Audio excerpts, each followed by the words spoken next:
అయితే సుధీర్ గారు, చెన్నైకి ఐకానిక్ స్పిన్నర్స్ లేరు కదా బెంగళూరుకు ఉన్నట్టుగా. చెన్నైకి ఉన్నారు కానీ బెంగళూరు మీరు అంటే బెంగళూరుకు ఉన్నారు. కృణాల్ పాండ్యా ఈ బౌల్డ్ వెల్ అండి, చాలా అద్భుతంగా బౌలింగ్ చేశాడు.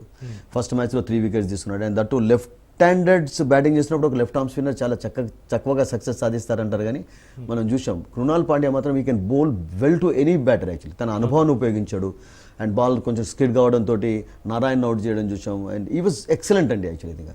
సో కృణాల్ పాండ్యాతో పాటు మీరు అన్నట్టుగా ఐకానిక్ అంటే ఆఫ్ కోర్స్ అశ్విన్ లాగా జడేజా లాగా లేకపోవచ్చు, but Krunal of course can be effective with the ball is turning actually. ఒక్కడు కూడా 4 ఓవర్స్లో ఒక కపుల్ ఆఫ్ వికెట్స్ తీసి మ్యాచ్ ఒక రూపాన్ని మార్చేయగలుగుతాడు. ఆ కెపాసిటీ అతనికి ఉంది, ఎబిలిటీ ఉంది, తర్వాత ఎక్స్పీరియన్స్ ఉంది అతనికి. అండ్ ఒక న్యూ లుక్ కృణాల్ కూడా చూసాం, చాలా బ్రహ్మాండంగా బ్యాటింగ్ చేస్తాడు. ఫీల్డింగ్లోనైతే పాండ్యా బ్రదర్స్ యూనో బాంబేకి ఆడుతున్నప్పుడు ఎటువంటి క్యాచెస్ తీసుకునేది, they are very famous for that actually. And Swapnil bowling చేయగలుగుతాడు వాళ్ళకు, అండ్ లివింగ్ స్టోన్ బౌలింగ్ చేయగలుగుతాడు వాళ్ళకు కావాలంటే గిట. మీరు అన్నట్టుగా కొంచెం శ్రేయాన్ష్ శర్మ అని చెప్పి ఒక ఢిల్లీ బౌలర్ ఉన్నాడు వాళ్ళకు కూడా, leg spinner. But leg spinners ఉండడంతో కొంచెం లెఫ్ట్ హ్యాండెడ్స్ ఎక్కువగా ఉన్నారు. మీరు చూడండి ఇప్పుడు రవీంద్ర చంద్ర లెఫ్ట్ హ్యాండెడ్, ఒకవేళ డూబే కూడా left handed. And Dubey is a very dangerous player. Spinners ఉన్నాడు అంటే పండుగ చేసుకుంటాడు, కొంచెం పేస్కు అతనికి ఇబ్బందులు ఉంటాయి కానీ బట్ స్పిన్నర్స్ ఆడుతున్నప్పుడు చాలా చక్కగా ఆడుతుంటాడు. Jadeja is a left handed actually. So ఒకటి ఏంటంటే నాకేమనిపిస్తుంది అంటే చక్రి, అంటే కెప్టెన్ కొంచెం స్మార్ట్గా ఉండి, Patidar actually showed some good skills. First మ్యాచ్లో చూసాం కదా, బౌలింగ్ మార్పులు చక్కగా చేశాడు, చాలా అద్భుతంగా సిచ్యువేషన్స్లో బౌలర్స్ని తీసుకురావడం చూసాం. అంటే ఎవరు ఆడుతున్నప్పుడు, శుభం డుబే ఆడుతున్నప్పుడు ఎక్కువగా ఉండాలంటే హేజల్వుడ్ని మీరు మధ్యలో ఒక ఓవర్ తీసుకొచ్చి లేకుంటే ఇవాళ భువనేశ్వర్ ఫిట్గా లేకపోవడం కొంచెం ఇబ్బందికరంగా ఉంది వాళ్ళకు. ఒకవేళ అతను ఫిట్గా ఉండి ఆడినట్లయితే it can be very good for them. ఎందుకంటే హేజల్వుడ్కి మీకు టాప్లో కొంచెం సపోర్ట్ అనేది అవసరం. Dayal of course he bowled well also first మ్యాచ్లో. సో వాళ్ళకి ఒక మీడియం పేస్లోనే కొంచెం హేజల్వుడ్కు సపోర్ట్ అనేది కావాలి. సో అక్కడ కెప్టెన్ కొంచెం స్మార్ట్ చేంజెస్ చేసినట్లయితే మీకు లిమిటెడ్ రిసోర్సెస్ తోటి కూడా you can get wickets actually, but it all depends on your skills. Okay Sudheer గారు, అయితే ధోని విషయానికి వస్తే ధోని ఎందుకు టాప్ ఆర్డర్లో ఆడడం లేదు? ధోని ఏంటంటే we have known Dhoni for years అండి. అతడు వచ్చినప్పటి నుండి మనం చూస్తున్నాం 2005 నుండి చక్రి. అతడు ఎప్పుడు కూడా ప్లేయర్స్ని ఎంకరేజ్ చేస్తుంటాడు అండ్ టీమ్ విక్టరీ అనేది ఇంపార్టెంట్గా అతడు డిజైన్ చేయడం అనేది ఒక ఉద్దేశం ఉంటుంది మెయిన్గా అతని రియల్గా చెప్పాలంటే.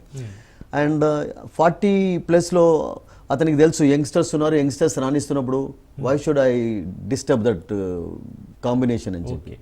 ఇప్పుడు ధోని ఒకవేళ అవసరం అప్సెట్ లేదు, ఇప్పుడు ఉంటారండి ధోనికి of course fan following continue అవుతూనే ఉంటుంది. అతడు వచ్చి చివరిలో ఫర్ ఎగ్జాంపుల్ ఒక 10 రన్లు కొట్టా, ఒక 6 కొట్టా కానీ people will be happy. That is there actually. ఒక మంచి క్వశ్చన్ మీరు అనేది, ఎందుకంటే వాళ్ళకి టాప్ ఆర్డర్లో డుబే ఉన్నాడు. వాళ్ళకు డుబే కూడా ఫస్ట్ మొన్న లాస్ట్ ఐపీఎల్ కంటే ముందు కొంచెం లోవర్గా వచ్చేది, బట్ ఇప్పుడు టాప్లో వస్తున్నాడు. అతడు సెకండ్ థర్డ్ డౌన్లో వచ్చి ఒక మంచి రోల్ కూడా ప్లే చేయగలుగుతున్నాడు. Deepak Hooda is also on his day is a very good player అండి. త్రిపాఠిని మీరు లోవర్ ఆర్డర్లో ఆడించలేరు. మీరు మంచి క్వశ్చన్ అడిగారు. త్రిపాఠి ఏంటంటే ఓపెనర్గా ఆడతాడు, ఫస్ట్ డౌన్లో ఆడతాడు. మీరు మధ్యలో తీసుకొస్తే త్రిపాఠి కాంట్ హ్యావ్ సక్సెస్, ఎందుకంటే బాల్ టైమింగ్ చక్కగా చేస్తుంటాడు, బాల్ న్యూగా ఉన్నప్పుడు ఎక్కువగా రన్స్ అది. మీరు అట్లాగే గాయక్వాడ్ కూడా ఈజ్ అన్ ఓపెనర్. అండ్ మీరు రచిన్ రవీంద్రను మీరు టాప్ ఆర్డర్లోనే ఆడించాలి, మిడిల్ ఆర్డర్లో ఆడలేడు, మెయిన్గా ఓపెనర్గానే ఆడతాడు అతను. మ్యాక్సిమం ఫస్ట్ డౌన్ వరకు తీసుకురావచ్చు.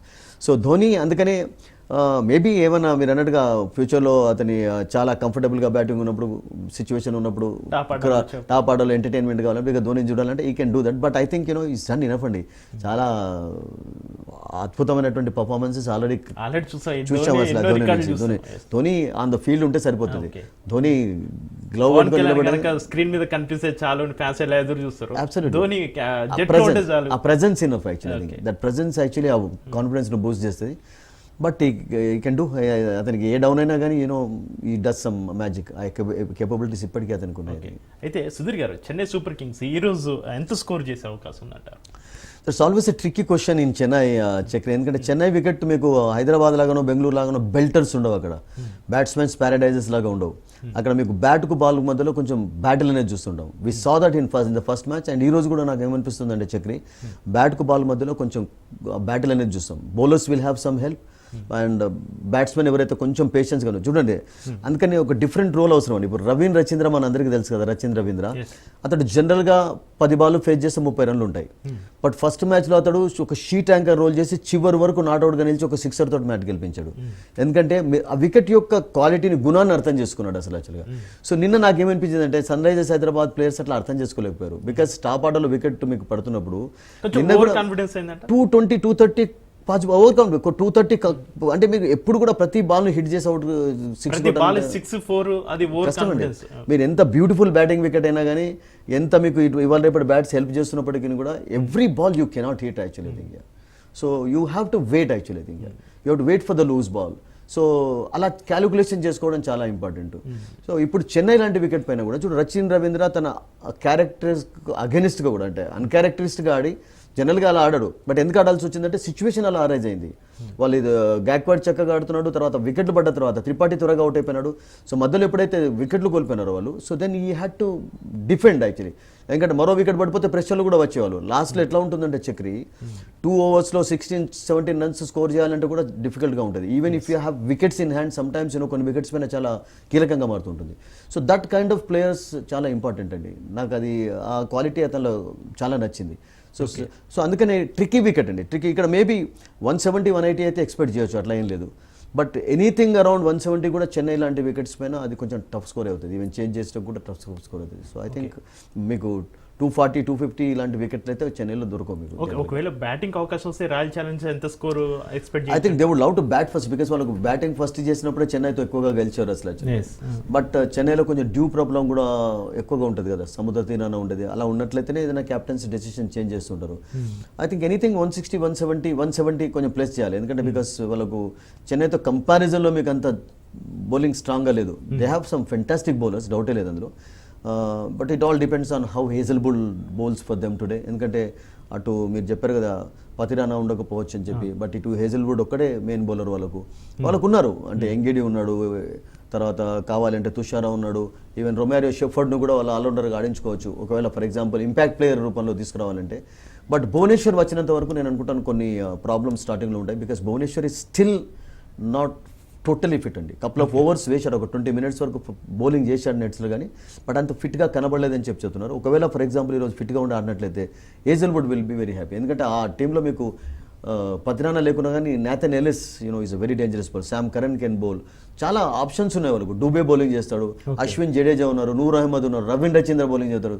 So Dev got I think 7 options actually, 7 decent options ఉన్నాయి వాళ్ళు. సో అది మీకు చెన్నై బెంగళూరు లేవు. అయితే సుధీర్ గారు లాస్ట్ రికార్డు ఒకసారి చూసినట్లయితే సిఎస్కే ఆర్సీబీ మొత్తం 33 సార్లు తలపడ్డాయి. ఈ పోరులో 21 సార్లు సిఎస్కే విజయం సాధించగా 11 సార్లు ఆర్సీబీ గెలుపొందింది. ఈ ట్రాక్ రికార్డ్ని ఎవరు సమం చేయనున్నారు? I don't go by past records every time actually, because present సిచ్యువేషన్లో మనం చూసినట్లయితే RCB I think looking good. They are off to a very good start అండి. కోల్కతాని ఎప్పుడైతే వాళ్ళు కోల్కతాలో ఓడించారు, ఒక మంచి విక్టరీ సాధించారు. ఐ థింక్ వాళ్ళ టీంలో కొంచెం ఒక హ్యాపీనెస్, హ్యాపీ వేవ్స్ కనబడుతున్నాయి, అవి వచ్చాయి వాళ్ళకు. వాటిని కంటిన్యూ చేయడం ఇంపార్టెంట్ అసలు. పాస్ట్ రికార్డ్స్ అఫ్ కోర్స్ మీకు హెల్ప్ఫుల్, బట్ ప్లేయర్స్ కూడా చేంజ్ అవుతుంటారు కదా. డిఫరెంట్ ఆక్షన్స్లో మనం డిఫరెంట్ ప్లేయర్స్ను తీసుకోవడం చూస్తాం. I think Chennai of course edge ఉంటుంది, హోమ్ క్రౌడ్ ముందు ఆడుతున్నారు, ఇంతకుముందు చెప్పినట్టు బౌలింగ్ డిపార్ట్మెంట్లోనే. బట్ ఆర్సీబీ నాకు ఏమనిపిస్తుంది అంటే today they can spring a surprise అని ఒక ఫీలింగ్ అయితే నాకు ఉందండి. ఓకే, అయితే బెంగళూరు కెప్టెన్ రజత్ పాటిదార్ గురించి చెప్పాలంటే ఏం చెప్తారు? ఈ learned lessons very fast. First మ్యాచ్లో మనం ఇంతకుముందు చెప్పుకున్నట్టుగా చక్రి స్టార్టింగ్లో చూడండి, వాళ్ళు 80 for 1 ఉన్నప్పుడు ఒక సిచ్యువేషన్లో పవర్ ప్లేలో చాలా రన్స్ స్కోర్ చేశారు.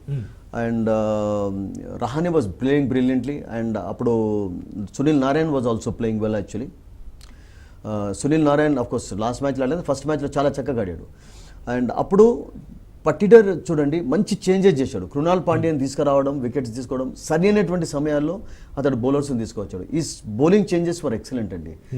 మీకు ఎప్పుడు హేజల్వుడ్ని తీసుకురావాలి, ఎప్పుడు దయాల్ని తీసుకురావాలి. ఐ థింక్ ఈ did a very good job as a కెప్టెన్గా. తన బ్రెయిన్ మైండ్ను ఉపయోగించాడు.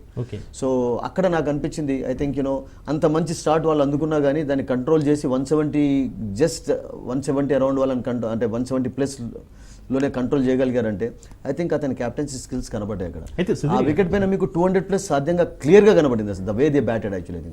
సో 175 లోపు కట్టడి చేయడం అనేది I think it was a brilliant effort and mainly he used his brain, no doubt about it. అయితే బెంగళూరులో కోహ్లీ ఉన్నారు, ఎంతో అనుభవం ఉన్న ప్లేయరు.